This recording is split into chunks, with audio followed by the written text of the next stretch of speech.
Նորից ու նորից ուզում եմ շնորհավորեմ բոլոր մայրերին, քույրերին, կանանց, դուստրերին։ Իմացեք Աստված ձեզ շատ յուրահատուկ ստեղծել է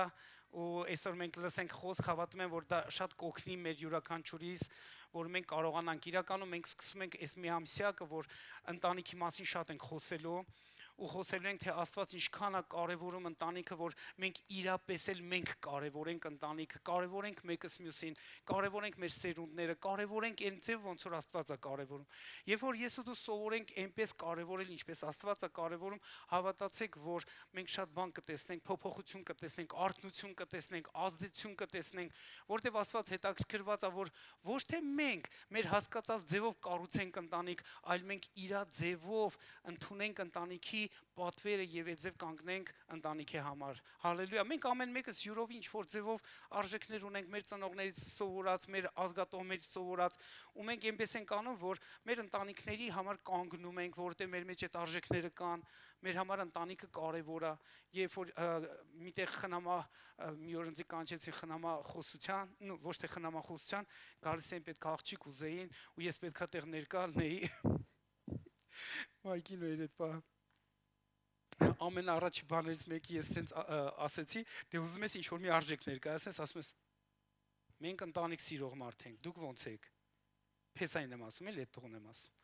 Իրանք ասին, մենք էլ պակաս ընտանիք սիրող չենք, դե որ տենց է մենք ուրեմն լեզու կգտնենք իրար։ Ու հետո ընտանիք ստեղծվավ։ Ու պատկերացնում եք այնքան հետաքրքիր էր, որ մենք պետքա ոչ թե ուղակի կորցնենք այս կարևոր արժեքը, որ մենք ընտանիք սիրող պետք է լինենք։ Մենք ուղակի չենք կառուցում ընտանիք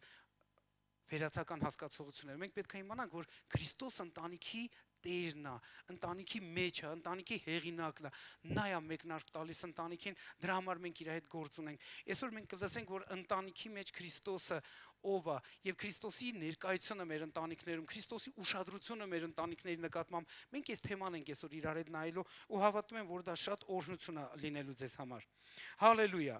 Ուրեմն մի պատմությունով սկսեմ այսօրվա իմ ծառայությունը, այսօրվա իմ խոսքը։ Միտեղ կարդում եմ շատ դուրս եկավ։ Մի օր ամուսիններով իրար հետ գշտվում են, անդադ կոնֆլիկտ։ Այս կինը հոգնում է, մեկ էլ ամուսինն ասում է, այ մարդ մի հատ գնա այդ հարևաններին, տես դրանց մոտ այդ ինչ ալու որ կռիվ չկա, մեր մոտ էլ անդադ կռիվ է։ Այս մարդը գալիս է թակում պատոհանի տակ սենց դարանա մտնում, որ լսի, այս մարդկանց տունան չի կռիվ չկա, մեր տուն էլ անդադ կռիվ կա։ Որ գալիս է պատոհանի մոտ, մեկ էլ լսում է այդ մարդկանց խոսակցությունը, ամուսինները ոնց են իրար հետ խոսում։ Այս ամուսինը միամիտ գալիս է կպնում է, այդ վազն գնում է կոտրվում է, որտեվ կինը դրել էր վազը մի քիչ էս անկյունում, խորը չէր դրել, հիմա թեքվում ասում վայտի կինս սիրելիս ներող կլնես, էլի ուշադիր չէի, այն էլ ասում դու ներող կլնես, ես ճիշտ տեղում չէի դրել։ Այս մարդ ասում է հասկացա, գալիս է տուն, կինը հարցնում է, հա, մի բան իմացար, ո՞րն էր խնդիրը, ինչի իրանց տուն կռիվ չկա, մեր տուն կռիվ կա։ Ասում է, այ կնիկ, մի բան հասկացա, իրանց տուն սաղ սխալ են, մեր տուն սաղս ճիշտ ենք։ Փաստորեն, երբ որ մենք սխալ ենք, բայց մեզ ճշտի տեղն ենք պահում, մենք ներողություն չենք խնդրում։ Եթե ներողություն չենք խնդրում, կոնֆլիկտը մնում է, լարվածությունը մնում է։ Մենք չենք կարողանում կառուցող դառնանք այդ ժամանակ։ Մենք ծուղակի մեջ ենք հայտնվում։ Սիրելիներս, ընտանիքը մի բան է, որտեղ պետք է բարձրանա Քրիստոսի արժեքը։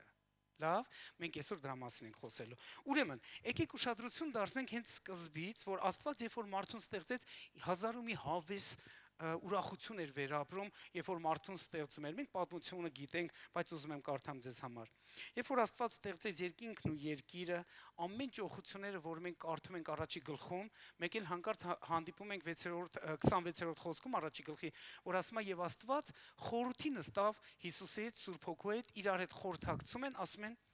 եկեք մեր պատկերով եւ նմանությամբ մարդ ստեղծենք, արու եւ էկ ստեղծենք, որ իշխեն ծովի ձկների, թռչունների, կենդանների եւ ընդհանրապես ամեն բանի վրա։ Ու պատկերացեք Աստված ում հետ է խորհրդի նստե։ Հիսուսի հետ, Սուրբ Հոգու հետ։ Հայրը, Որդին եւ Սուրբ Հոգին իրար հետ խորհրդի են նստե ու ասել են, խորհրդակցել են, եկեք մեր պատկերով մարդ ստեղծենք, մեր պատկերով մարդ ստեղծենք, որ արու եւ էկ ստեղծենք, որ նրանք իշխեն ամբողջ ստեղծագործության վրա ու նրանք մեր ներկայացուցիչ լինեն երկրի վրա, մեր անունից գործող համակարգ լինեն երկրի վրա, որ ամբողջ աշխարհը լցվի Աստծո փառքով։ Սա Աստծո մտածմունքն էր, երբ որ մտածում էր։ Հետո երկրորդ գլխում մենք տեսնում ենք, որ Աստված սկսում է արարել մարդուն։ Այստեղ ուզում եմ ձեր ուշադրություն գրավեմ, Աստված ոնց է արարում մարդուն։ Տղամարդուն, սիրելիներ, խնդրում եմ ամեն բան արեք, որ այս ամսվա կտրվածքով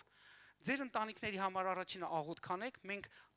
վերջի կիրակին, այս մարտ ամսվա վերջի կիրակին աղոթել ենք բոլոր ընտանիքների համար։ Ամեն 30-ը չեն գնում, ամեն ընտանիքների համար մենք ստեղ աղոթելու ենք։ Դուք կգաք ձեր ամուսիններով, ձեր ընտանիքներով,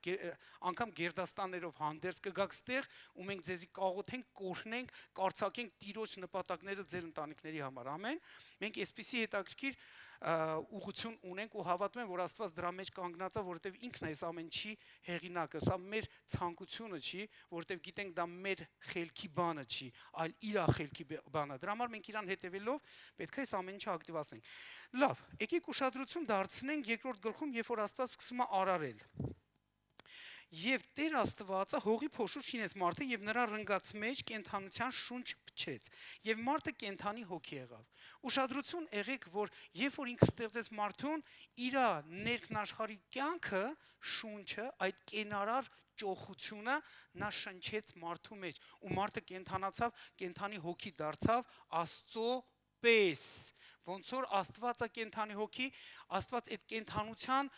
մասը դրեց մարդու մեջ, այդ կավե կառույցի մեջ, որ մարդը այդպես կենթանացավ։ Հետևեք մտքին, կարևոր է այս բանը, որ հետևեք։ Տեսեք, կյանքի այդ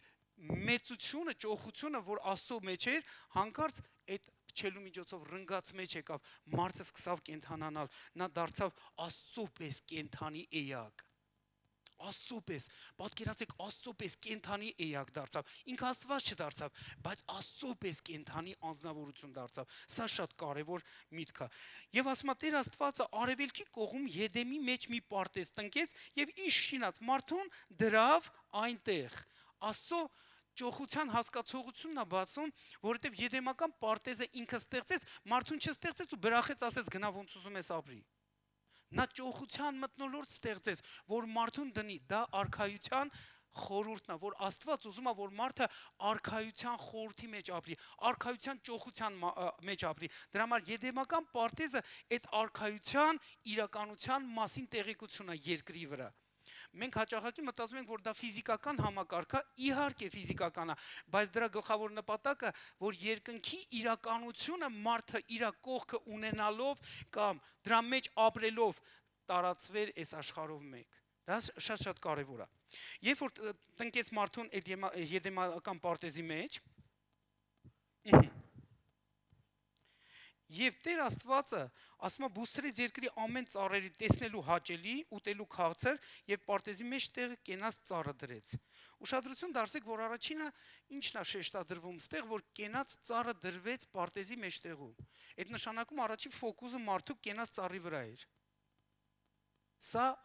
մեր համար ամենակարևոր թեմաներից մեկն է, որ բացվում է։ Ուրեմն կենաց ծառը մեջտեղում էր գտնվում, հետո նոր շեշտադրում է եւ բարի ու չար գիտենալու ծառը։ Միգուցե դրա կողքին։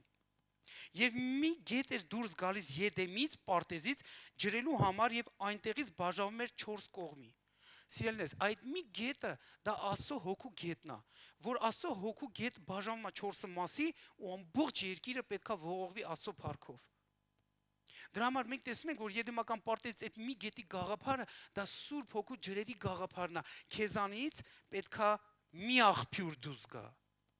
Էդի նպատակն էր, Ադամը այդ գեղեցիկ պատկերը պետքա տեսներ։ Ադամը ինքը պետքա տեսա, որ իրանց մի բան պետքա դուրս գա ու տարածվի 4 ուղություններով։ Էսի շատ կարևոր է։ Դու պետք է իմանաս, քո ներսում 10 բան չպետք է լինի, մի բան պետք է լինի, դա Աստծո հոգու կյանքն է, որ քեզանց պետք է դուրս գա ու ողողի այս աշխարհը։ Սա Աստծո նպատակն էր, երբ որ Ադամի ստեղծում էր։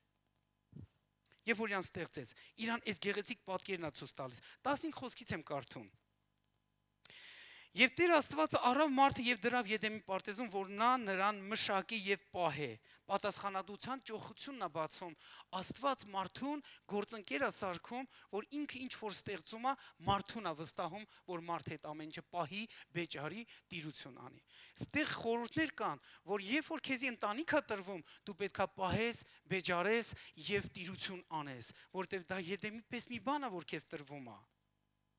Այդ ինչի համար մենք պետքա հետևենք այսօր Աստծո ուզածներին։ Շարունակությունը այսպես է ասում. եւ Տեր Աստվածը պատվիրեց մարդին ասելով. «Պարտեզի ամեն ծառից համարձակ կեր, բայց բարի եւ չարի գիտության ծառից մի ուտիր, որտեւ նրանից կերած օրը մահով պետքա մեռնես»։ Թարգմանություններից մեկում գրված է մահերով պետքա մեռնես։ Եբրայերեն բառը հենց հոգնակի թվով ասում մահերը։ Ու մենք հասկանում ենք, որ մարդը մեռնում է ֆիզիկապես, մարդը մեռնում է հոգևորապես եւ մարդ մի օր հավիտենականապես է մեռնելու։ Պետքա մենք Աստծո միտքը ընկալենք, հասկանանք, սիրելիներ, Տերը ուզում է, որ այս բանն ուշադրություն դարձնենք։ Ուրեմն ինչ ենք մենք ստե բացահայտում մեզ, պատվեր։ Պատվերը տրվում է մենակ այն մարդկանց, ովքեր ուխտի մեջ են Աստծո հետ։ Երբ որ դու ուխտի մեջ ես, մենք ստե բացահայտում ենք, որ Ադամը արդեն Աստծո հետ ուխտի մեջ էր, դրա համար էլ պատվեր է տրվում։ Երբ որ քեզ որևիցե մի բանում աստվածային պատվեր է բացվում, այդ նշանակում է Աստված քո հետ ուխտի մեջ է, դրա համար է քեզ պատվեր տալիս։ Երբ որ դու այդ պատվերը կատարում ես, նշանակում է դու ուխտին արձագանքում ես, բայց երբ որ դու պատվերը չես կատարում կամ պատվերին հակառակ բան ես անում քո կյանքում, նշանակում է դու ուխտին հակառակ բան ես անում։ Մեկ այլ խոսքերով ասած, դու հակառակ ես գնում այն ուխտին, որ ունես Աստծո միջև։ Մենք ետի կտեսնենք դեռևս, բայց եկեք ուշադրություն դարձնենք։ Ուզում եմ այս միտքը բռնեք ձեր սրտում, որ Աստված պատվեր տալիս է ոչ բոլորին, նա պատվերը տալիս մենակ նրանց, ում հետ ինքը ուխտի մեջ է, ովքեր իր հետ ուխտի մեջ են։ Նա երբեք ոչ մի մարդու պատվեր չի տա, եթե ուխտի մեջ չեն։ Ու մենք ստե տեսնում ենք, որ Ադամը երբ որ ստեղծվավ, այդ պարտեզի մեջ դնելը եւ իրան պատվեր տալը, դա մեզ բացում է, որ Աստված Ադամի հետ ուխտ է կնքում, որը պետքա Ադամը արդեն բերի իր ընտանիքի մեջ։ Եկեք ուշադրություն դարձնենք սրան։ 18 խոսքն եմ կարդում ձեզ համար։ Եվ Տեր Աստված ասեց. «Լավ չէ, որ մարդը մենակ լինի։ Նրա նման մի օգնական շինեմ իրան հարմար»։ Եվ Տեր Աստվածը շինեց հողից բոլոր դաշտի կենդանները եւ երկինքի բոլոր թռչունները եւ բերավ Ադամի մոտ, որ տեսնե, թե նրանց ինչ անուն կկոչե։ Էդի նշանակում է, որ Ադամը բավականաչափ կատարյալ ստեղծված մարդ է, ինտելեկտուալ զարգացած մարդ է, բավականին խելացի մարդ է, նա զարգացման process չի ապրել մեր պես, նա մի անգամ զարգացած է ստեղծվել։ Էդի պայմանավորված է Աստծո այդ կյանքի շունչ իր մեջ փչելու հետ։ Հասկանում եք, դրա համար մենք հասկանում ենք, որ սա ուխտի հարաբերություն է, ոչ թե զարգացած process, նա մի անգամուց ուխտի կատարյալ հասակի չափով ստեղծված անձնավորություն էր, որ կարար ուխտի մեջ հարաբերություն ունենալ։ Ու պատկերացեք, բերում ասում է նրա մոտ, որ տեսնի, թե թռչուններին ինչ անուն կտա։ Եվ Ադամը շնչավոր կենդաններին կոչեց, նա ինչ անուն որ տվեց, ասում է հենց այդ անունով էլ այդ կենդանները կոչվում են մինչև հիմա։ Մենք թարգմանում ենք հայերեն, բայց իրականում եբրայերենով ոնց հնչում է, այդպես այդ անունները դրված է եղել։ Սիրելիներ, պետք է իմանանք, որ այս գիրքը սկզբնական աղբյուրով եբրայերեն է, ուրեմն այդտեղից մենք հետևություն ենք անում, որ Աստված եբրայերեն է խոսացել մարդկանց հետ։ Այլապես ուրիշ լեզվով կտար Աստվածաշունչը այս աշխարհին։ Եկեք մենք չշեղվենք, մեր ուրիշ բաների մեջ չմտնենք, այլ Աստծուն հետևենք, որովհետև Աստված ծրագիր ունի մեզ համար։ Ու պատկերացեք, երբ որ այս բաները բերում է, այս ամեն չկատարում է, եւ Ադամը բոլոր անասուններին եւ երկնքի թռչուններին, դաշտի բոլոր գազաններին անուն դրավ, բայց Ադամը իր նման մի օգնական չգտավ։ Տեսեք, իր նման մի օգնական չգտավ։ Մենք ստեղ արդեն բանալի ենք բացում, մի օգնական չգտավ իր նման մարմին ունեցող եւ օգնական կոչման գաղափարաստ է բացում մեզ համար։ Ու շարունակենք ասում է, եւ Տեր Աստվածը մի խորքում բերավ Ադամի վրա, եւ նա քնեց,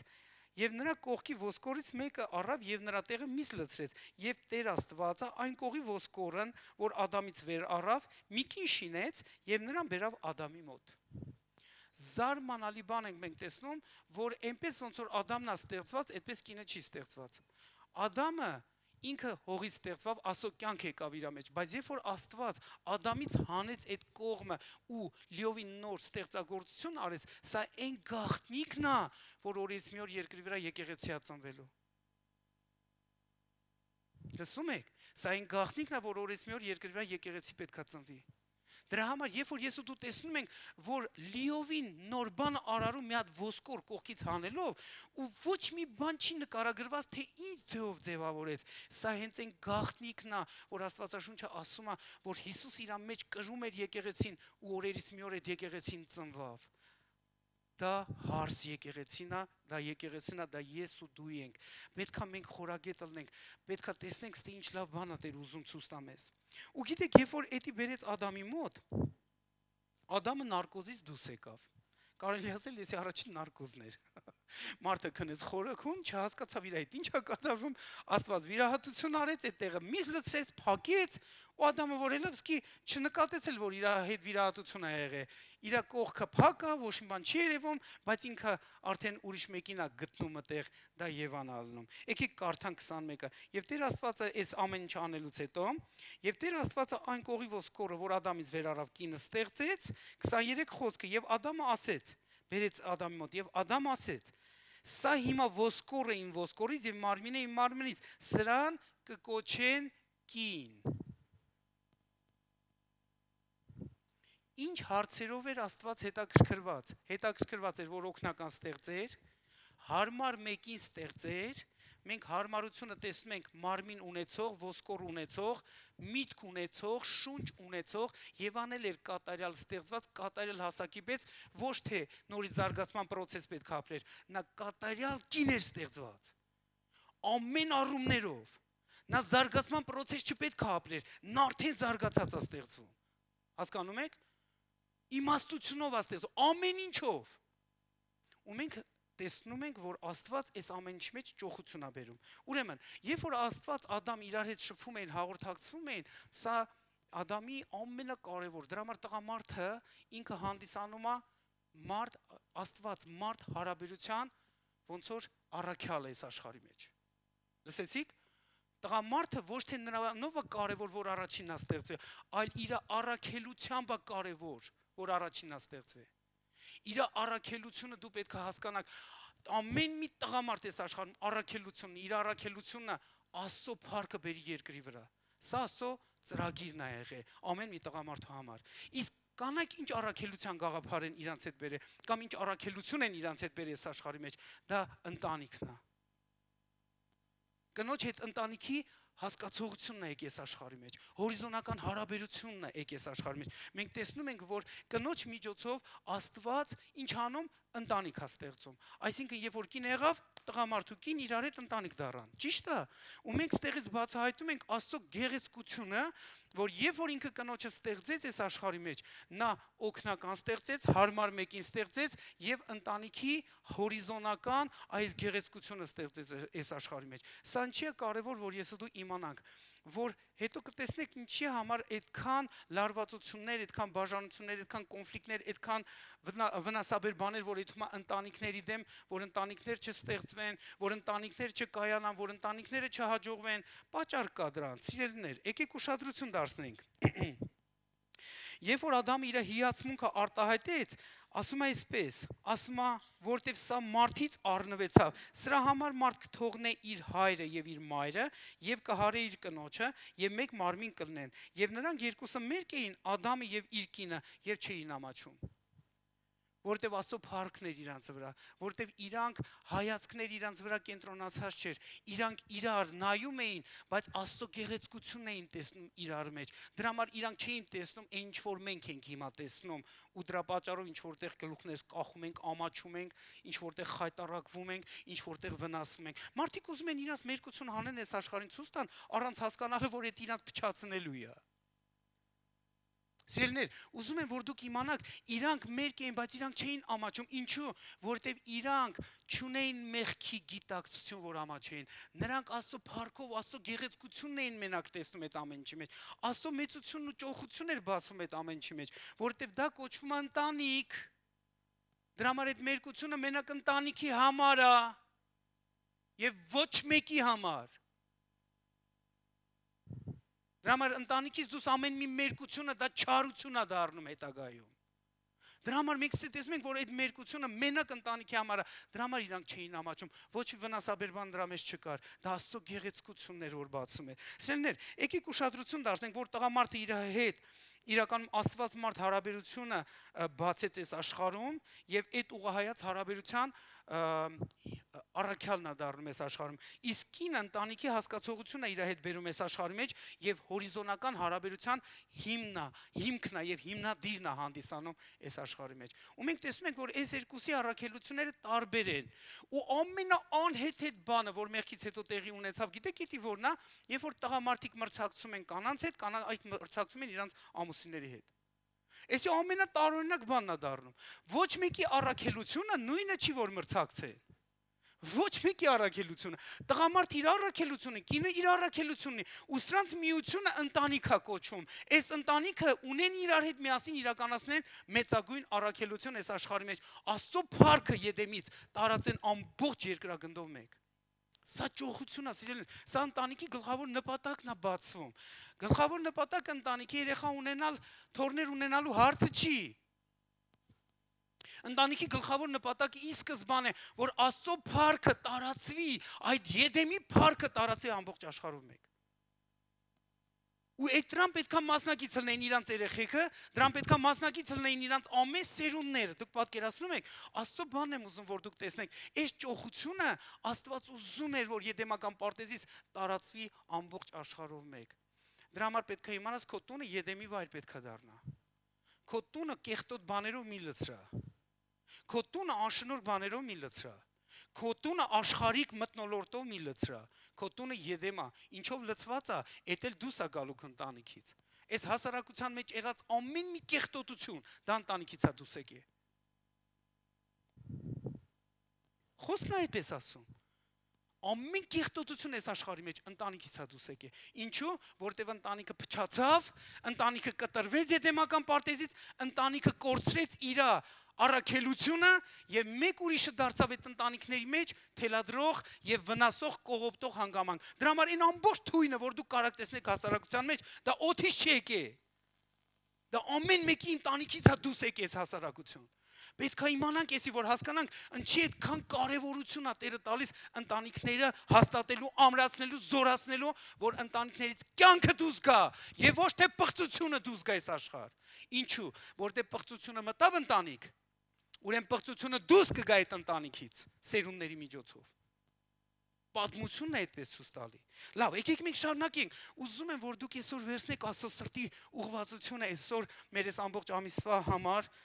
Աստված առաջ թող ինքը օգնություն տա մեզ ամեն ինչի մեջ։ Ուրեմն, եկեք մի բան ասեմ ձեզ։ Երրորդ գլխում մենք անկման մասին ենք պատմությունը կարդում, ճիշտ է։ Երրորդ գլուխը նկարագրում է, թե մարդը ոնց անկում ունեցավ։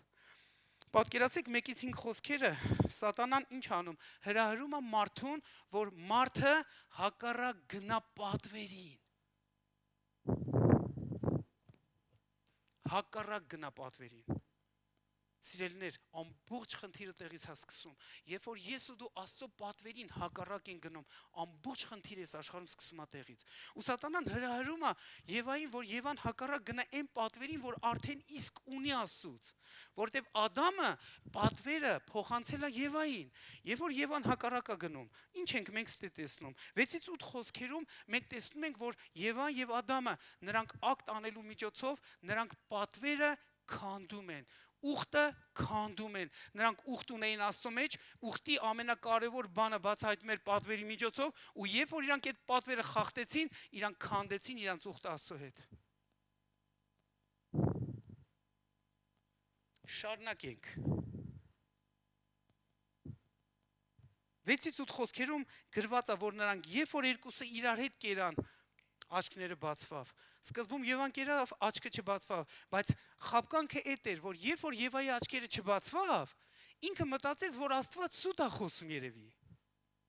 Խաբկանքը դրա մեջ էր։ Ու ինքը տալիս է իր ամուսնուն, որ ամուսինն էլ ուտի։ Աստված ասում էր, որ կմեռնեք։ Իրանք չգիտեին էլ մահի հետ ինչ բան կարա լինի։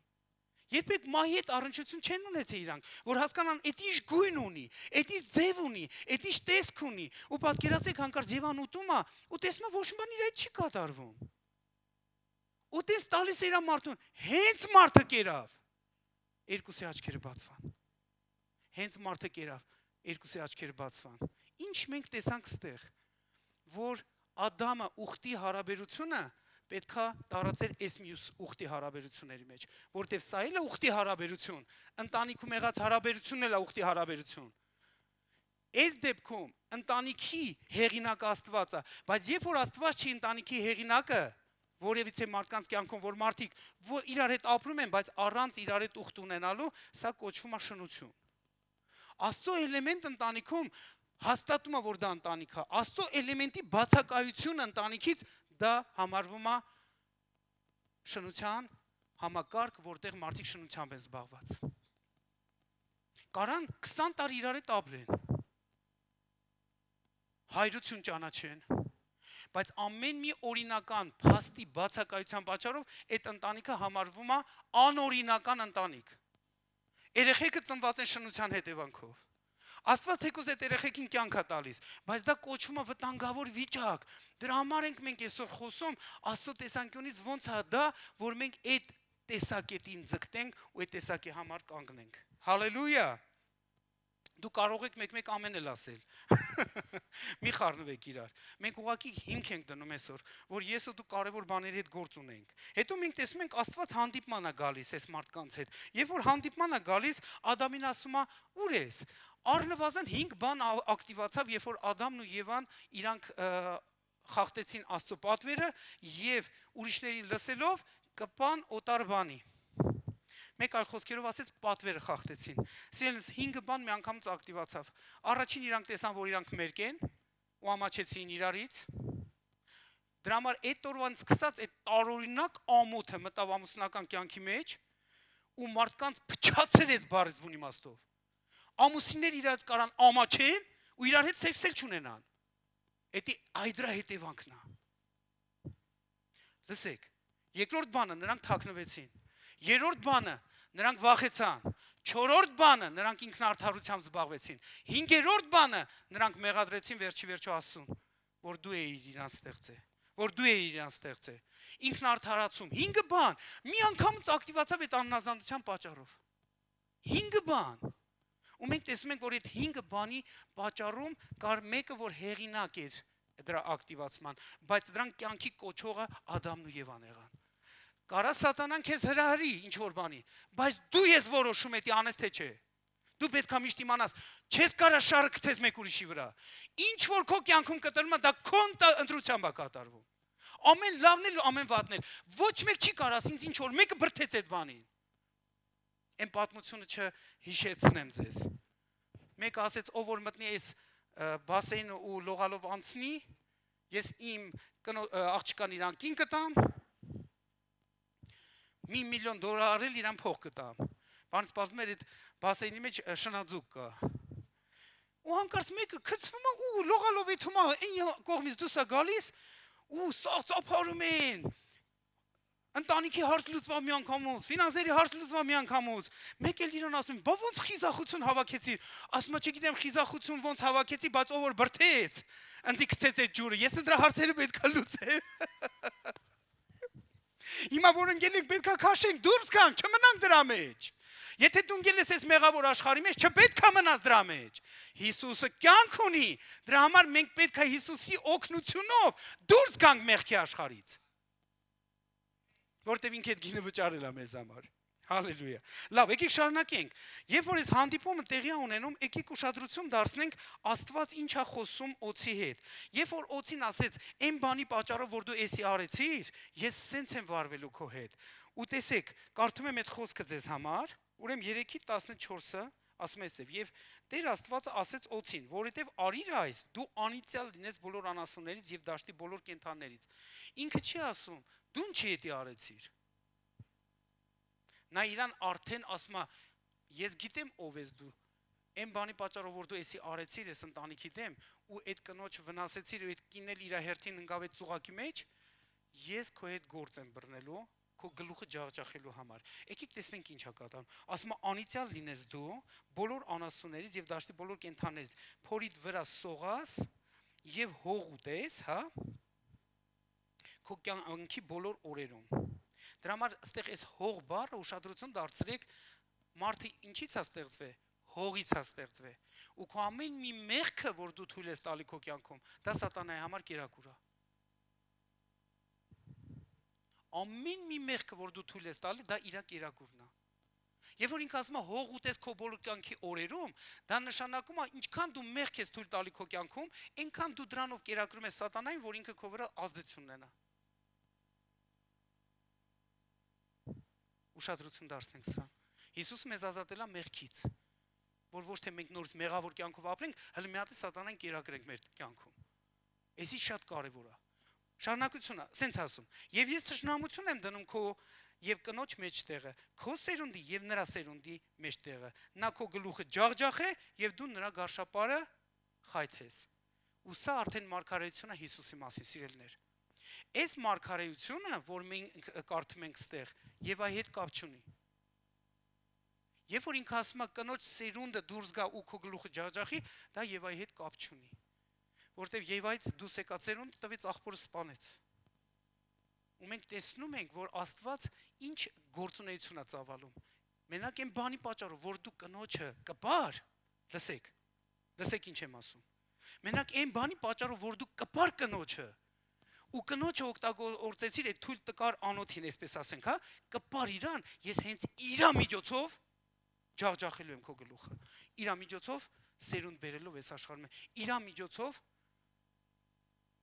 ուղարկելով Հիսուսին։ Դրա համար ասում է կինը տղամարդուցա դուսեք է։ Մենք Եվայի մասին ենք տեսնում, բայց Հիսուսը կնոջից է դուսեք է։ Էդի Մարիամի մասին ենք մենք արդեն կարդում։ Ինչ ենք մենք ստե տեսնում, որ Աստված հենց այն ճանապարհն է օգտագործում սատանայի գլուխը ջախջախելու համար, որով ինքը վնաս հասցրեց ընտանիքին։ Դրա համար առաջին Ադամը իր ընտանիքը չպահեց իր Եվային, չպաշտպանեց։ Երկրորդ Ադամը իր ընտանիքը պաշտպանում է, դա եկեղեցին է։ Դրա համար երբ որ դու հանկարծ եկեղեցուն կծում ես, դու Հիսուսի դեմ ես դուրս գալի։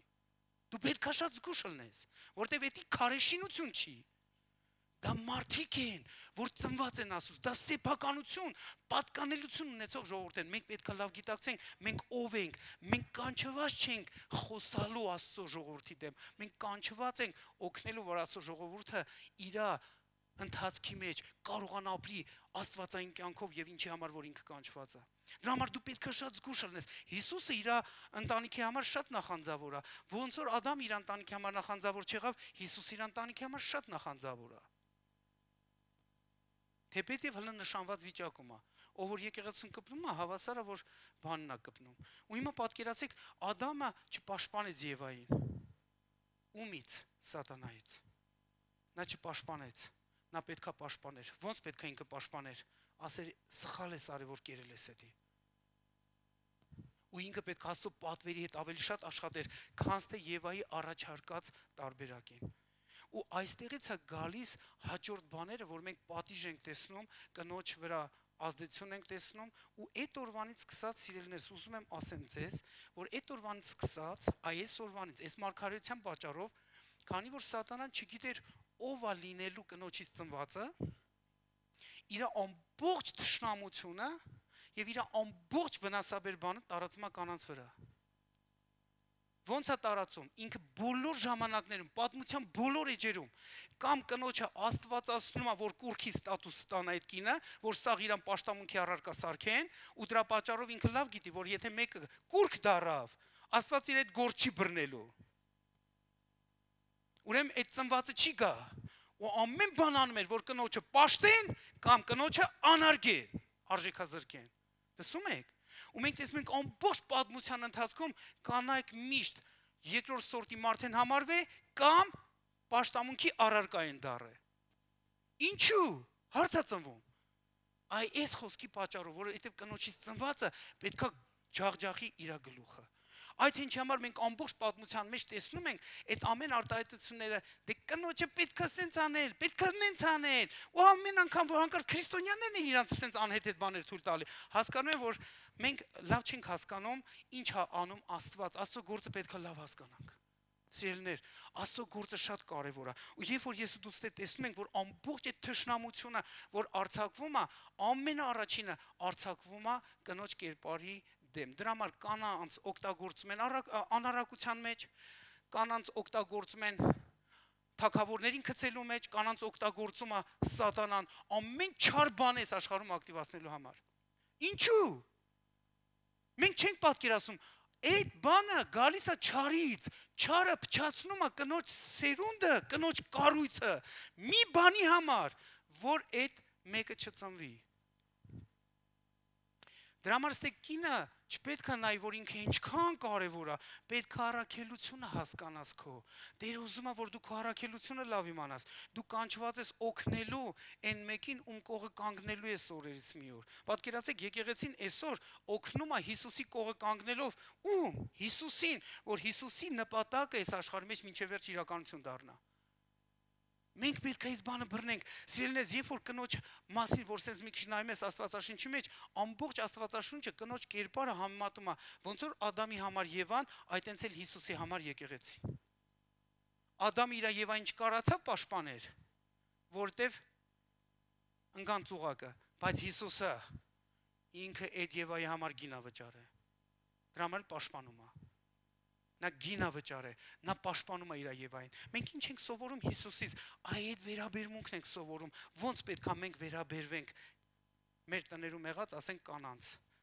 մայրերին, դուստրերին, քրերին։ Մենք պետք է իրանց պաշտպանենք եւ ոչ թե իրանց փչացնենք։ Ամեն մի տղամարդ, երբ որ հանկարծ իր տանքուրը անառակ է դառնում, ինքը իրան լավ չի զգում։ Ամեն մի տղամարդ, երբ որ իր կինը հանկարծ իրան փոխում է ուրիշի հետ, ինքը լավ չի զգում։ Ամեն մի մեր, որ հանկարծ 3 տարի անուն է ունենում իր վրա, ոչ մի որդի իրան լավ չի զգում։ Մենք պետք է իմանանք, սա պատիվ չի բերում ոչ մեկից, ու մենք դրա հետ կռիվ ունենք, պաշտպանելու համար։ Մենք պետք է պաշտպանենք մեր տան աղջիկներին։ Մենք պետք է պաշտպանենք մեր տներում եղած քույրերին, մայրերին, աղջիկներին։ Մենք պետք է պաշտպանենք, որովհետև մեկ ուրիշը ամեն ձևի ուզում է փչացրած լինի իրանց դերը ու նշանակությունը այս աշխարհում։ Սիրելիներ, սա Աստվածաշունչն ասում։ Ու դրա համար ամբողջ պատմության մեջ մենք տեսնում ենք վնասաբեր բաներ, որ գալիս է կանանց նկատմամբ։ Ոչ մի հասարակության մեջ կինը այդպես չի արժեքավորվի։ Ոչ մի հասարակության մեջ, անգամ հրեական հասարակության մեջ կինը արժեքավորվել է մասամբ էլի։ Ինչու? Որտեղ մենք տեսնում ենք, որ այդ մի հոգավորը անընդհատ վնասել է այդ համակարգը, որ տունը տուն չդառնա, որ կինը իր դերի մեջ չբարձրանա, որտեղ եթե բարձացավ իրանց պետքա մեկը ծնվի այս աշխարհում։ Համաձայն եք։ Հիմա եկեք տեսնենք ինչ պետքա ձեզանից ծնվի, սիրելի քույրեր, երբ որ դուք ընտանիքի մաս եք կամ ընդհանրապես Աստծուն պատկանող ժողովուրդ եք, եւ մենք բոլորս, քանի որ եկեղեցին դա կնոջ կառույց է եւ ոչ թե տղամարդու կառույց է, դա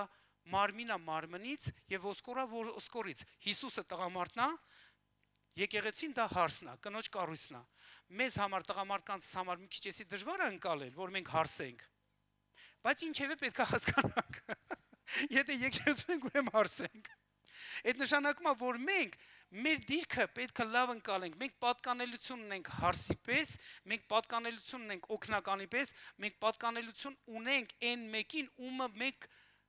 փսակված ենք կամ նշանված ենք իր հետ։ Պետք է հələ մի օր փսակադրվենք։ Դրա համար դու պետք է անես քեզի պահես, որ փսակվես իր հետ։ Դու հələ նշանված ստատուսով ես ապրում։ Դու իր հետ հələ փսակված չես։ Դու նես պետք է ապրես, որ փսակվես իր հետ։ Հասնես այդ տեղը։ Այդ ինչ համար քեզ պետք է մաքուր պահես։ Այդ ինչ համար քո շուրթերը մաքուր պետք է պահես։ Այդ ինչի համար դու պետք է նվիրվես, տրվես Հիսուսին, թույլ տաս, որ ինքը քեզ պատրաստի այդ գեղեցիկ օրվա համար, որ երբ որ ինքը ուզենա քեզ փսակվի, դու տեղ լնես։ Սիրելի եկեղեցի, էսի բոլորս է վերաբերվում։ Էսի մենակ մի հատ անձի չի վերաբերում։ Սա բոլորիս է վերաբերում։ Մենք եկեղեցի ենք, մենք հարս ենք, ու Աստված ուզում է, որ դու քո կոչումն ու դերը լավ հասկանաս։ Ինչ է Աստված բացում։ Եկեք մի քանի բան եմ ուզում ձեզից ցույց տամ։ Առաջին բանը, մենք Եվայի մասին տեսնում ենք, որ Ադամը իրան անուն է տալիս։ Նա ոչ միայն կին էր, նրան անուն տվեց Ադամը։ Ինչ անուն տվեց նրան։ Սա շատ կարևոր է, որ դուք հասկանաք ձեր առաքելության գլխավոր նպատակը։ Կարդում եմ 20 խոսքը 3-րդ գլխի։ Եվ Ադամը իր կնոջ անունը Եվա կոչեց, որովհետև նա եղավ բոլոր կենդանյաց մայրը։ Թարգմանաբար Եվան կյանք է նշանակում։ Այդ նշանակում է սիրելի քույրեր, դուք կյանք բերող մարդ եք, սիրելի եկեղեցի,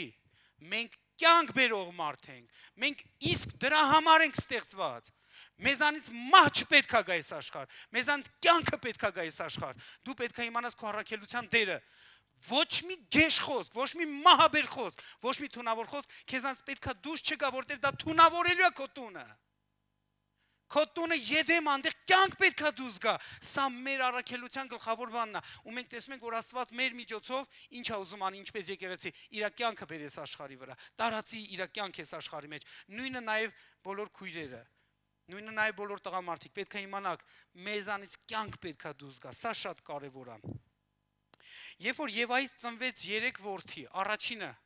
Կայենը, Աբելը եւ հետո Աբելի փոխարեն, երբ որ Աբելին սպանեց Կայենը, նրանից դուրս եկավ, նրանից ծնվեց ով? Սեթը։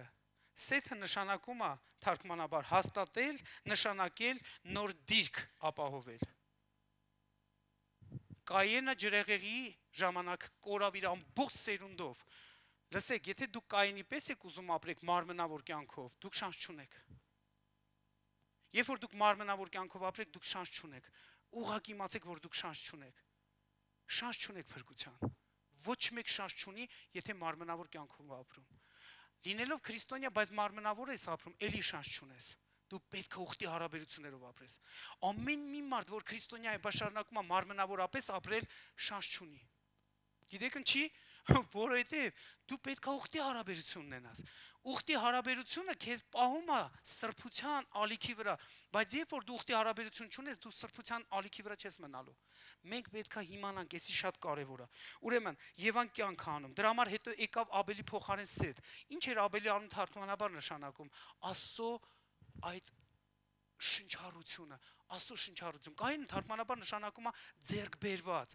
Պատկերացեք, Կայենը առաջինը եկե, որ Ադամ ասում է Աստծո մարդ եմ ստացել, սա կոչվում է ձեռք բերում։ Կայենը ձեռք բերող մարդ է, իր անվան թարգմանությունը։ Աբելը պետք է Աստծո շնչառությունը լինի։ Նշանակում է դու պետք է ձեռք բերես, որ տարածես։ Այդ երկու որդիների կոչումներն եմ ասում ձեզ։ Բայց մեկը վերցում է Աստծո տարածելու ծրագիրը սպանում է իր ձեռք բերումներով։ Այդտենց է շատ-շատեր գիտեք ինչ են անում, երբ որ դու սկսում ես բաներ ձեռք բերել քո համար, բայց ոչ Աստծո արքայության համար, դա սպանելու է քեզ։ Այնց է ոնց որ Կայենին սպանեց։ Նա ոչ մի բան չկարողացավ փրկի։ Ոչ իր սերունդը, ոչ էլ այն ամեն ճոխությունները, որ իրանք ունեցան։ Կարդացեք, մինչև 6-րդ գլուխը դրա մասին նկարագրված է։ Եկեք շարունակենք։ Իսկ Սեթը երբ որ եկավ նոր էջ բացվավ, հաստատելու, նշանակելու եւ նոր դիրքորոշում եկավ այս աշխարհի մեջ, ու Սեթի միջոցով այդ սերունդի միջոցով եկավ Հիսուս Քրիստոսը։ Ուրեմն Եվան ինչ էր կյանք ակտիվացրեց։ Նա մաս դարձավ կյանք ակտիվացնելու։ Սա շատ կարևոր է։ Երկրորդ բանը, որ ուզում եմ տեսնեք, մի ուրիշ կնոջ կերպար, որ Աստվածաշնչի մեջ բարձրացնում ենք, երբ որ ասում եմ այս անունները, դուք խիստ չառանձնացնեք, որովհետև սրանք ընտանիքի ծառայություններ են կոչվում։ Առաջինը Եվայի ծառայությունն էր, մի ընտանիք, որի միջոցով կյանք ակտիվացավ։ Երկրորդը դա Սարայի ընտանիքն էր։ Սարայի ընտանիքի միջոցով կյանք ակտիվացավ, բայց ինչ կարգի կյանք, ուրախության կյանք։ Մի անպտղաբերության վիճակ, որը փոխվեց մեծագույն ուրախության։ Սիրելիներ, եկեք ուշադրություն դարձնենք, որ մարդու վրա անեծք եկավ, կանանց վրա նույնպես անեծք եկավ, ամեն մեկը հետևանք ունեցավ, թե տղամարդը, թե կինը։ Ու մի անեծքներից մեկը, որ եկավ մարդկանց վրա, դա անպտղաբերությունն էր։ Անպտղաբերություններ։ Ու մենք ստե տեսնում ենք, որ Աստված ընտրեց Աբրահամին ու իր այդ ամբողջ ընթացքի մեջ կոտրում է անպտղաբերության անեծքը մարդկության վրայից, ժողովրդի վրայից, ուխտի մեջ գտնվողների վրայից։ Ուշադրություն դարձեք, ստե ինչ է կատարում։ Սարան իր կառույցով ինչ է թարգմանվում։ Մինչև իր աստվածային մասնիկը ավելանալ, ինքը տիրուհի էր, ազնվական կին էր, բայց հենց Աստծո մասնիկը ակտիվացավ իր մեջ, որ ինքը դարձավ արդեն բազում ժողովուրդների մայր։ Ինչ է թարգմանաբար նշանակում, որ Սարան մինչև այդ դիրք ուներ, ազնվական կառույց ուներ, բայց դա ոչ մի բանով իրան չէր հաջողեցնում։ Այն պահից, որ Աստծո էլեմենտը եկավ իր կյանքը։ Երբ որ Աստծո էլեմենտը եկավ իր կյանքը, այդ տունը դուր բացեց ուրախության։ Սիրելիներ, դու պետքա կյանքի դուր բացես քո տան մեջ եւ քո տան միջոցով։ Դա Հիսուսն է։ Դու պետքա ուրախության դուր բացես քո տան մեջ եւ քո տան միջոցով։ Որտեւ էդի մենք տեսնում ենք Սարայի ընտանիքում։ Երբ որ ասում եմ Սարա Աբրահամն էլ հետնա, երբ որ ասում Աբրահամ Սարան էլ հետնա։ Լավ, հանկարծ չմտածեք, այսօր մենակ կանանց մասին եմ խոսում։ Մենք սաղս խոսում ենք ընտանիքի մասին, որտեւ կին ընտանիքի գաղափարը, մենք ընտանիքի մասին ենք խոսում։ Ուշադրություն դարձեք, որ Աստված ուխտ է կնքում Աբրահամի հետ, եւ ուզում եմ այս խոսքերը կարդամ Ծննդոց 17։ Նվագողներից մեկը թող գա։ 17-ի 15-ից 17 խոսքերը Ծննդոց։ Ուխտի գաղափարն է, որ Աբրահամի հետ արդեն կնքում։ Եվ Աստված ասեց Աբրահամին. «Քո կնոջ Սարայի անունը Սարա չասես այլևս»։ Մենակ չասես, որ ինչքան գեղեցիկ ես, ինչքան էս, իրան արդեն իրա առաքելության անունով կկոչես, որ դու բազում ժողովուրդների մայր ես։ Այս բանն է բարձրացնում։ Եվ նրան կօրհնեմ, նաև նրանից մի որդի կտամ քեզ, եւ կօրհնեմ նրան, եւ նա ազգերի կլինի, ժողովուրդներ եւ թագավորներ կլինեն նրանից։ Եվ Աբրահամը երեսի վրա ընկավ ու ծիծաղեց։ Ամենազարմանալի պատմություններից մեկն է, որ երբ որ Աստված իր հետ խոսում է, ինքը ընկնում ու ծիծաղում է։ Գիտեք ինչի պատճառով, որովհետև նայում է իր իրավիճակին, ասում է, հա, մեզ հանց երեխա պետք է դուս գա։ Ինքը անկեղծ ծիծաղում է, ինքը Աստծո հետ ընկեր է, ծիծաղում է։ Էսի Աստծո հումորն ասում է, հա, քեզանից։ Իրան ուզում է համոզի, որ քեզանց երեխա է դուս գալու։ Ինքը ասում է, հա։ Սարան արդեն երեխա չկարող ունենա։ Ինքը ուզում է հետի ասի, ասում է, դու ինչա մտածում ես իմ համար աննարին բան կա։ Աստված բացվում է այդ ընտանիքին, որ քեզանից ուրախություն են բերելու, որ գերազանցելու է քո ամեն հասկացողությունը։ Այդ է ինչ է Տերը ուզում անի, սիրելիներ, մենք Աստծո ընտանիքներ ենք, մեզանից պետքա ուրախության դուր գա, ոչ թե լացի, անհնազանդության, անպտղաբերության, տխրության, համառությունների, տարօրինակ բաների երգեր թող մեր տնից դուրս չգան, ուրախության ձայն, էսի շատ կարևոր է, սիրելիներ։ Երբ որ Աբրահամը տես ծիծաղում է, հլասուն էլ առաջարկում է Երանի թե Իսահակը, չէ, Իսմայելը, որտեվ ինքը արդեն Իսմայել ուներ։ Ասում է Երանի թե ինքը կանգնի քո առաջին։ Ու Աստված հələ տեսեք ինչ ասում Աբրահամին։ Հա իրան էլ կօրհնեմ, բայց ինքը չի լինելու իմ հետ ուխտի մեջ։ Իմ հետ ուխտի մեջ կլինի քո տղեն, Իսահակը, որ քեզանց դուրս է գալի։ Ու Իսահակ անուն թարգմանաբար նշանակում է ինչ։ Ծիծաղ, ժպիտ, ուրախություն։ Ինչա քեզանից դուրս գալու Աստծո այդ շփումից։ Աստծո այդ հաղորդակցությունից քեզ էս պետքա դուրս գա։ Երբ որ դու իրա օգնական ես, քեզանց էսի պետքա դուրս գա։ Էսի շատ ուժեղ ասիրելներ։ Այս երկու սերունդից հետո մի 3 հեթանոս կանանց անուն ենք մենք տեսնում, որ խառնվեցին Իսրայելի հոսքին, խառնվեցին Աստծո ժողովրդի ընթացքին։ Դրանցից մեկը Սեփորան էր, Մովսեսի կինը, դրանցից մեկը Ռախաբներ եւ դրանցից մեկը Ռութն էր։ 3 անուն, բայց այնքան գեղեցկություն կա սրա մեջ բացված, սիրելիներս։ Պատկերացեք, Սեփորա նշանակում է գեղեցիկ թռչուն։ Երբ որ ինքը խառնվավ Աստծո ընտանիքին, ինքը դարձավ այն կոչման մարդը, որ իր անունը իր հետ կրում էր։ Նա գեղեցիկ թռչուն դարձավ։ Աստծո ձեռքերի մեջ գեղեցիկ, դրա համար շատ հեթանոսներ, որ Քրիստոսին են դառնում, նրանք գեղեցիկ թռչուն են դառնալու Աստծո ձեռքերի մեջ։ Մի ուրիշ հեթանոս Ռախաբ կինը, որ շատ փչացած կյանքով էր ապրում ու հերիք չփչացած կյանքով էր ապրում, այդ փչացած մթնոլորտ մեջ ինքը նաև իր համբավով մեծ էր։ Կարող է չափերով էլ մեծ էր, ես չգիտեմ։ Իր անունը թարգմանաբար նշանակում է ընդարձակ հսկա։ Գիտեք, այս Ռախաբը, երբ որ հավատաց Աստծո եւ դարձավ դեպի Աստված ու մաս դարձավ Աստծո ժողովրդի, գիտեք ինչն անձի զարմացնում, որ այս կնոջ այդ ընդարձակ, այդ անվան կոչումը սրբվավ Տիրոջից ու այդ ընդարձակության process-ը հեթանոսների փրկության ծրագիրն է բացում այս կնոջ մեջ, որ ընդարձակվում է Աստծո ավետարանը այդում ամբողջ աշխարհում է։ Գիտեք ինչու, որտեվ այս Ռախաբ կինը դառնում է Քրիստոսի ժառանգության այդ մասը։ Ոչ մի կնոջ անուն չի տրված բացի երկու հեթանոս կանանց անունը ամբողջ սերնդաբանության մեջ։ Ուսես մտածում ես, ասում ես, Տեր, ես ի՞նչ է նշանակում։ Ոչ մեկի կնոջ անունը գրված չի սերնդաբանության մեջ, բայց այս հեթանոսների անունները գրված է։ Ինչու՞։ Տերը բան ունի, նա ուղերձ ունի քեզ հասցնելու։ Գիտեք, որ Տերը ուզում է, որ երբ որ դու իր այդ համագործակցում ես, ընդարձակվես եւ քո ընդարձակության մեծ լինես, հսկա լինես, Աստծո փառքը հայտնող լինես։ Որտեւ էդի քո մեծության մասին չի խոսալու, դա իրա հսկա լինելու մասին է խոսալու։ Նա պետք է մեծ լինի ամեն մեկից մեջ։ Ու մենք տեսնում ենք, որ այս 3 կանայք մտնում են այդ բանի մեջ։ Ռախաբը պատկերացեք ամուսնանում է մի հրեայի հետ, ծնում է Բոոսին։ Հետո Բոոսը ամուսնանում է Ռութի հետ, ծնում է Հեսեին։ Հեսեն էլ ծնում է Դավիթին, որը դառնում է Իսրայելի թագավորը։ Ինչ խոսք ենք մենք տեսնում։ Սարային ասած մարգարեությունը, քեզանից թագավորներ են դուրս գալու։ Աստված հետևում է իր ընթացքին, որ իր ուզածը կատարվի ամեն մի ընտանիքի մեջ ու ամեն մի ընտանիքի միջոցով։ Այդ թե ինչի համար այդ ամեն ինչին հետևում, որտեղ ինքն է ընտանիքի տերը, ինքն է ընտանիքի հեղինակը, դրա համար է հետևում, որ իր ուզած ընտանիքի հետ կապված բոլորի համար կատարվի։ Սիրելիներ, թեկվի կողքի տնկերոջ ասա ամեն։ Ես ուզում եմ այդ բանը։ Հալելույա։ Ռութը գիտեք թարգմանաբար ինչա նշանակում։ Հավատարիմ ընկերուհի։ Հավատարիմ ընկերուհի։ Այդ ինչի համար մենք տեսնում ենք, որ հեթանոսների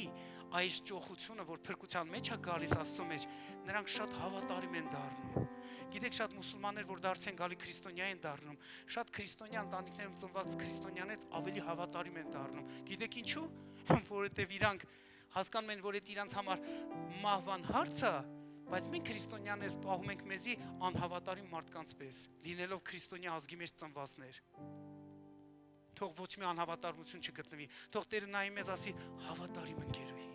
Երբ որ Տերը նայի մեր ազգին, ինչպես հեթանոս ժողովրդի, որը քրիստոնյա է դառել, ասի հավատարիմ ընկերուհի։ Ինչ որտեղ ինքը ասում է հայերի համար, բայց եկեք պահենք այդ մինչև վերջ։ Մենք պետքա դրա մեջ բարձրանանք։ Դու ինչ որ բան վերցնում ես քեզ համար։ Հիսուս այստեղ է, սիրելիներ։ Նայեք,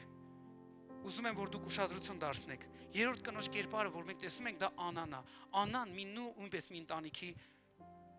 մասին տեղեկություն է մեզ համար։ Այս ընտանիքից ինչ է դուրս գալիս։ Բոլորը թող ասեն օրհնություն։ Ու որն էր այդ օրհնությունը, որ այս ընտանիքից դուրս եկավ, դա Աստծո ձայնը լսելու օրհնությունն էր։ Աստծո ձայնը, որովհետև թե Սառան անպտղաբեր էր, թե Անան, երիտասարդներն էր անպտղաբեր, տարեցներ էր անպտղաբեր։ Այնտեղ Աստված ուրախություն բերեց, փոխեց իրանց սաղ այդ վիճակը, ստեղ Աստված պտուղ բերեց Աստծո ձայնը լսելու։ Դու պետք է սովորես հնազանդվես Աստծուն։ Եթե դու չհնազանդեցի, ոչ մի պտուղ էլ չես ունենա։ Ու որն էր Անայի ամենաճոխ բաներից մեկը, սիրելիներս, ուզում եմ էսի տեսնեք։ Երբ որ իր ամուսին առաջին գլխում առաջի թագավորած, դու կարակ էդի կարդակ տանը։ Երբ որ առաջի թագավորած ամուսին տեսնում է Անան տխուրը, իրան ասում է Անան չես տխուր։ Միթե ասում է ես քեզ չեմ պատվում, միթե ես քեզ չեմ սիրում, ես քեզի կրկնակի եմ ամեն ինչ անում, ինչ որ անում եմ կրկնակի եմ անում քո համար։ Հետո իրան թեքվում ասում է միթե ինձ սերը քո հանդեպ 10 որդիներից առավել չի, որ դու կարայիր ունենայիր։ Ինքը ասում է հենց խնդիրը դա, որ հարցը քո սիրո մեջ չէ, հարցը նրանում է, որ ես գիտեմ, քանից ձեզանց գիտեք, որ սիրված եք, քանիսը գիտեք, որ ընդունված եք, բայց դուք եթե չեք արձագանքում իրան, որ իր համար պտուղ բերեք, դա ամենամեծ դառնությունն է մեր սրտերի մեջ։ Դա ամենամեծ դառնությունն է, որ ես գիտեմ սիրված եմ, ընդունված եմ, օրհնված եմ, փայփայված եմ,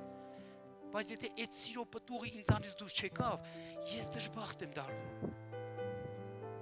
Ես ամենադժբախտ մարդը կլինեմ, որ իմ Տիրոջ սիրուն չարձագանքեմ պտղաբերությամբ։ Տերը ուզում է, որ մենք պտղաբեր լինենք, ու Անայի ամենամեծ փափագներից մեկն է, որ քո սերը թող անպտուղ չլինի իմ սրտի մեջ։ Թող քո սերը իմ կյանքում անպտուղ չլինի։ Թող քո սերը պտուղ արտադրի իմ մեջ քո համար, որ հենց քո համար լինի։ Այդ ինչի համար դու պետք է երեխա ունենաք եւ Տիրոջ ընծայեք։ Էդի կլինի ձեր սիրո պտուղը։ Էդի կլինի, որ դուք Տիրոջ հետ գործ եք բռնել։ Էդի կլինի, որ դուք Տիրոջ համար եք անում։ Ոչ թե երեխեք բերում ես աշխարհի փչացած մթնոլորտի բաժին եք սարքում, որովհետև չեք կանգնում իրանց համար։ Պետք է կանգնեք։ Իրանք չպետք է աշխարհի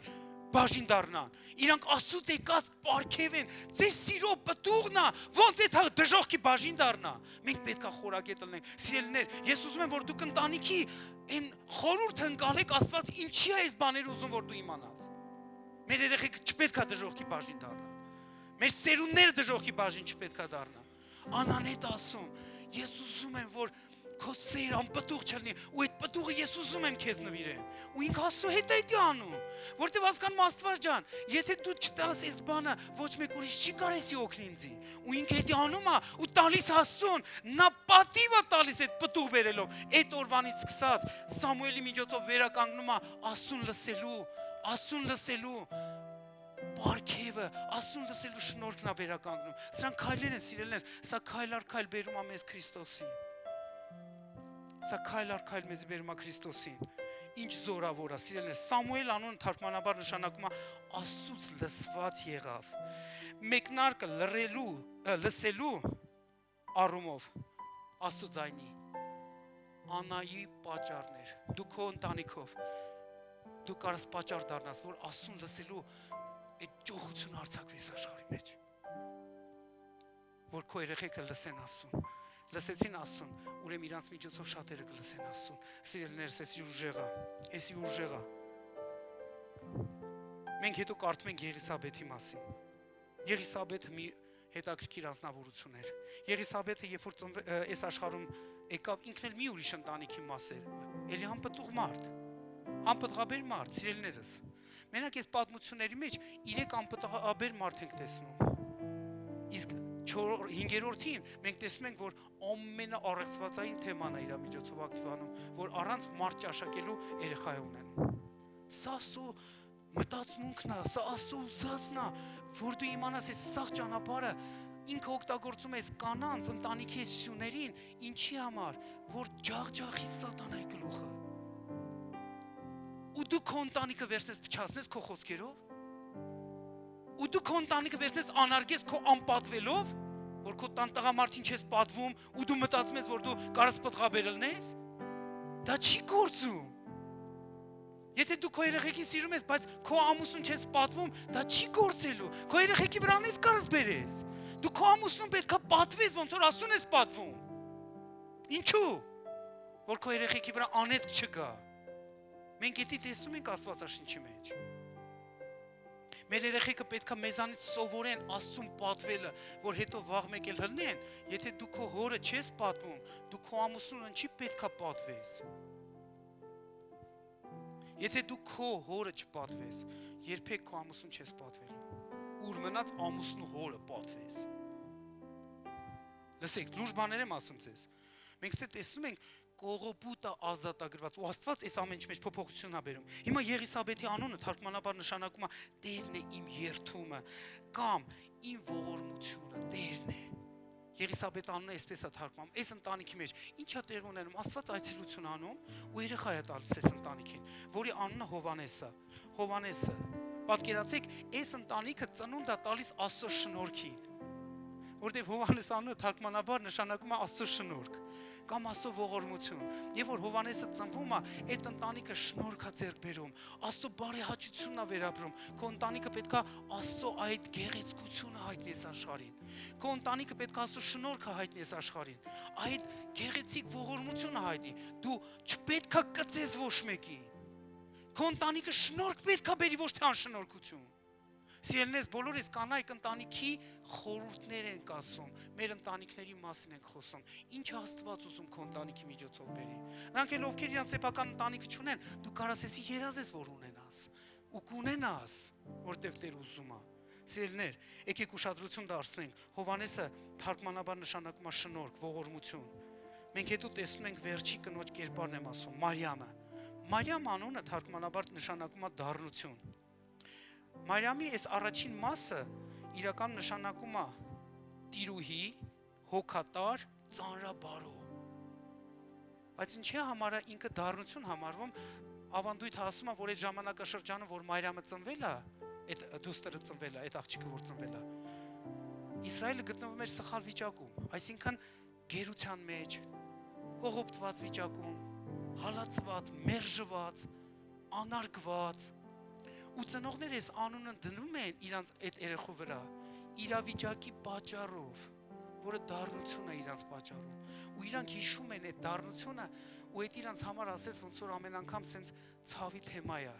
Իրանք հիշում են, որ չմոռանան Աստծուն կանչեն, որ այդ օգնությունը գա իրանց իրավիճակների մեջ։ Ու պատկերացեք, այ հենց այդ անձնավորության Աստված ընտրում է,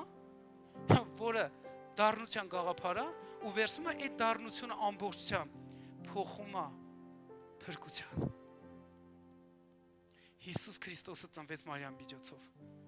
Մենք տեսնում ենք, որ եթե դու դառնություն ունես քո սրտում, Տերը ուզում է Հիսուսին քո կյանքի մեջ բերելով, կամ քո տան մեջ դառնություն ես, Տերը ուզում է Հիսուսին քո տան մեջ բերելով, ինչ անի, փրկություն բերես աշխարհի մեջ։ Սիրելիներ, շատ զորավոր է, երբ որ մենք տեսնում ենք այս ընտանիքի ուղղվածությունը։ Ուրեմն Աստվածային ընտանիքի գլխավոր նպատակը ո՞րն էր, որ Աստծո փառքը տարածել է աշխարհի մեջ։ Ու մենք տեսնում ենք, որ ամեն մի ընտանիքի միջոցով այս կանանց հիշատակելով, բարձրացնելով Հիսուս ինչ անում, ջախջախում է սատանայի գլուխը։ Աստված իրականացնում է իր մեծագույն ծրագիրը կոտրելու չարի գլուխը։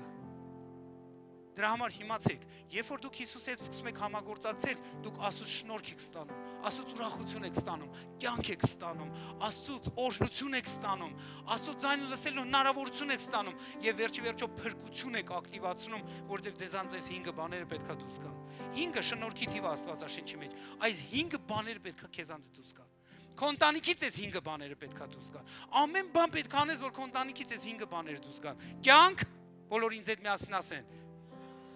Բարձր ասա։ Ուրախություն։ Ով էր մյուսը։ Անան։ Օրհնություն։ Ու օրհնությունը Աստծուն հնազանդվելու մեջ է, Աստծո ձայնը լսելու մեջ է։ Հետո մենք տեսնում ենք շնորհք, ողորմություն եւ հետո տեսնում ենք փրկություն։ Էսի Աստծո ծրագիրն է մեր ընտանիքների համար, սիրելիներ։ Ամեն մի ընտանիք պետքա փրկվի։ Այսքանով կարևոր է քո ընտանիք Աստծո համար։ Այսքանով արժեքավոր է քո ընտանիք Աստծո համար։ Ու Տերը ուզում է այդ ամեն ինչի մեջ իր փրկությունը բերի։ Խնդրեմ, որ փառաբանողները գան։ Տերը ուժեղ ներկա է իրական մեզ ամեն ինչի մեջ։ Ու ինքը ուզում է, որ դուք դրա հետ համագործակցեք, սիրելիներ, որտեղ ձեր ընտանիքները չպետք է ինքնահոսի կառույց դառնան։ Մենք տեսնում ենք շատ ինքնահոսի ընտանիքներ, որ վնասված են։ Մենք տեսնում ենք, որ շատ ընտանիքներ, որ գալիս են ու էլի վնասված են։ Մենք տեսնում ենք անգամ շատ ընտանիքներ, որ եկեղեցու մեջ են, էլի վնասված են։ Փոխանակ իրանք նվիրվեն Աստծուն, իրանք համառում են, անհնազանդ են ապրում, էլի վնասվում են։ Անես տպավորություն է դառը, որ աշխարհն ու եկեղեցին իրարից չեն տարբերվում արդեն։ Որտեւ նույն կեղտը գալիս է եկեղեցու մեջ ամեն մի ընտանիքի մեջ։ Նույն անշնորհքություն գալիս է ամեն մի եկեղեցու մեջ ամեն մի ընտանիքի մեջ։ Ինչու՞։ Որովհետև մենք պետք է դառնանք դեպի Հիսուս։ Նա է ընտանիքի հեղինակը, ոչ թե աշխարհը։ Աշխարհը չպետք է թելադրի քո ընտանիքը ոնց պետք է լինի։ Մենակ մեկը կա, որ իրավունք ունի, որ ասի քեզ քո ընտանիքը ոնց պետք է լինի։ Էդի մենակ Հիսուսն է։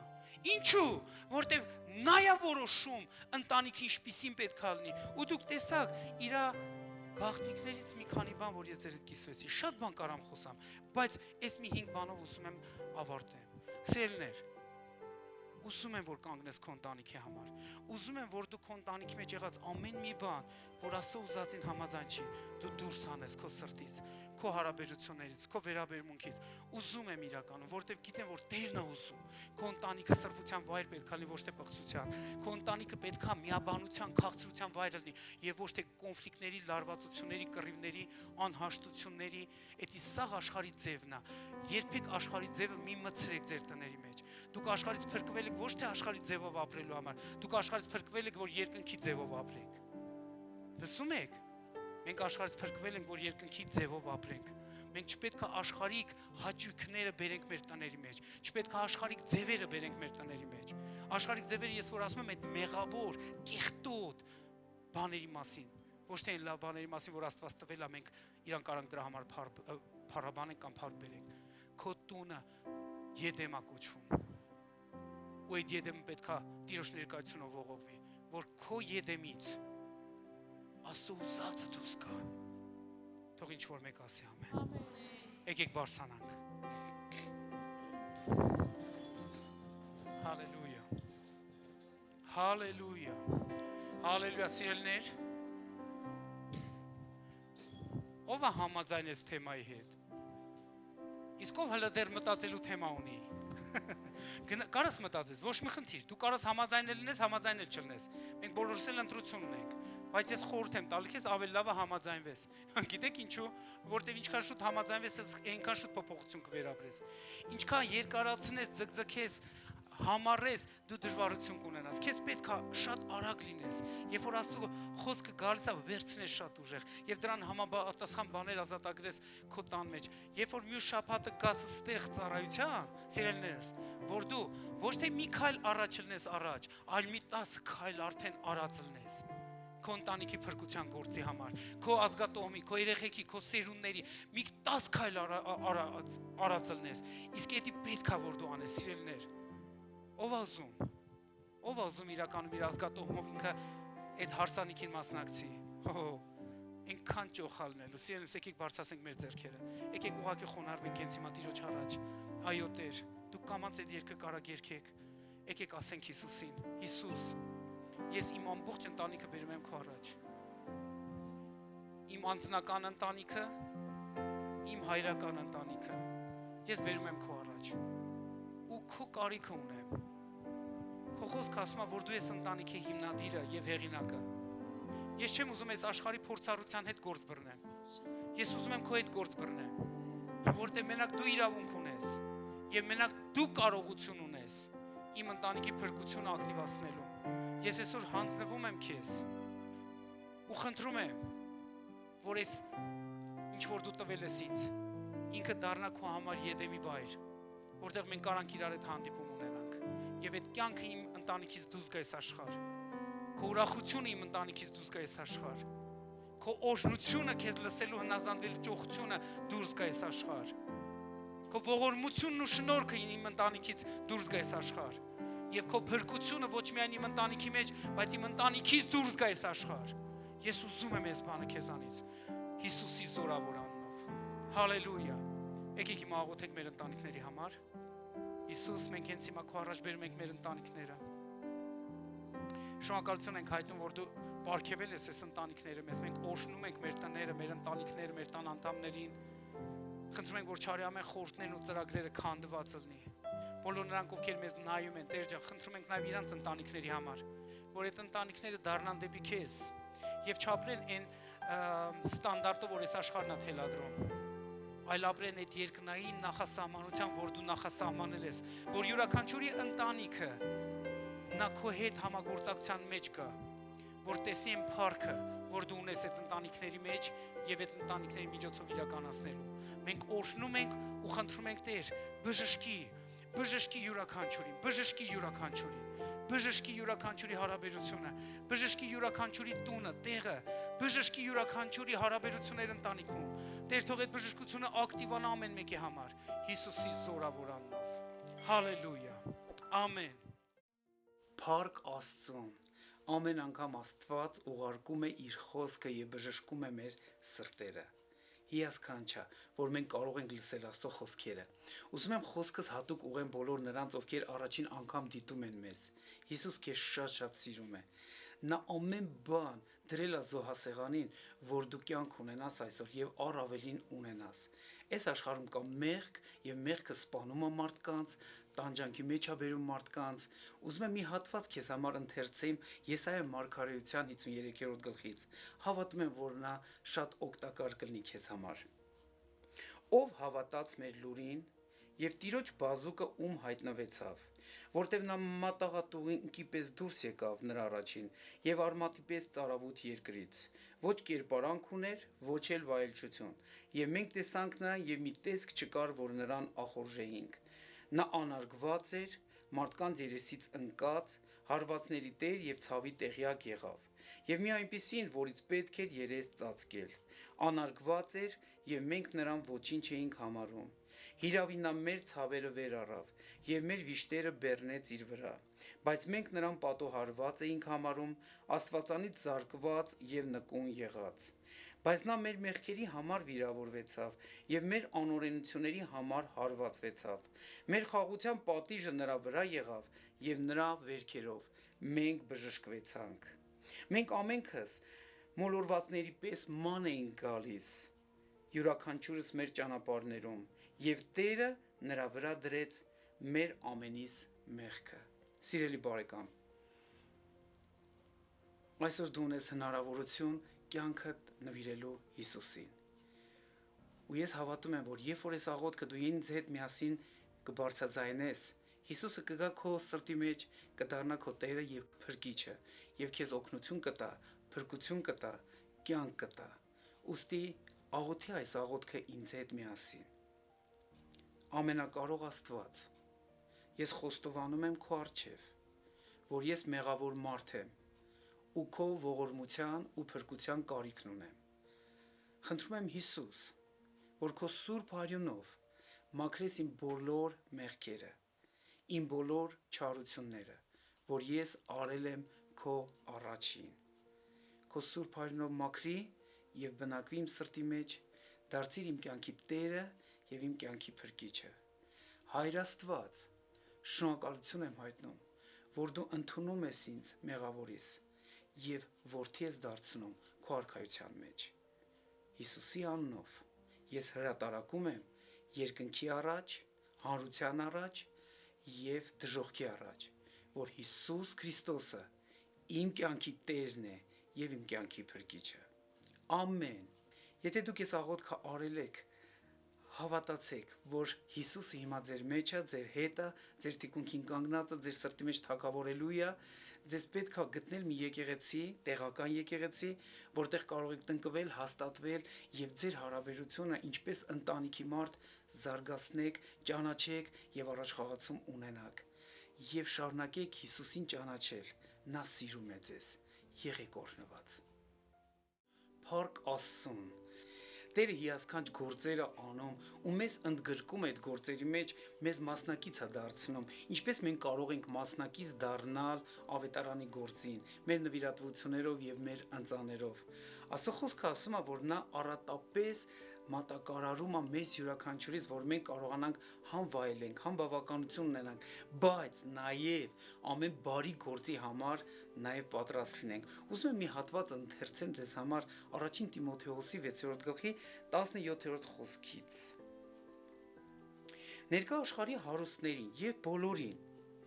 պատվեր է տրված, որ մեզանից յուրաքանչյուրս հույսներ չդնենք նյութական բաների վրա, այլ մեր հույսը կապենք Աստծո հետ։ Ու շարունակություն այսպես ասում, որ ամեն բան տալիս է մեզ առատապես վայելելու համար։